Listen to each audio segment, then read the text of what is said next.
ఉమ్మడి కరీంనగర్ జిల్లాలో పలుచోట్ల స్వల్ప భూకంపం సంభవించింది. దీంతో ప్రజలు భయభ్రాంతులకు గురై ఇండ్ల నుండి బయటకు పరుగులు తీశారు. కరీంనగర్ భగత్ నగర్ లో సాయంత్రం 6:45 నుండి 6:50 మధ్యలో 2 సార్లు ఒక్కసారిగా భూమి కంపించడంతో భూకంపం అనుకుని బయటకు జనం వచ్చారు. అది ఇట్లా సోఫాలో కూర్చొని నేను ఉన్నట్టు ఉన్నప్పుడు ఏమైందంటే సోఫా కదిలింది. మస్తు భయం అయింది. ఏమైందని అటు ఇటు చూసే వరకు కూడా అది అయిపోయి మళ్ళీ సెకండ్ టైం మళ్ళీ 1 మినిట్ తర్వాత మళ్ళీ ఒకసారి కదిలింది.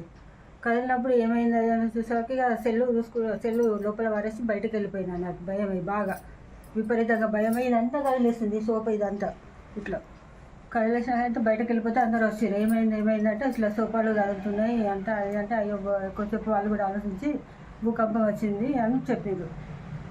బయట వాడకట్టు మొత్తం బాగా భయం అనిపించింది.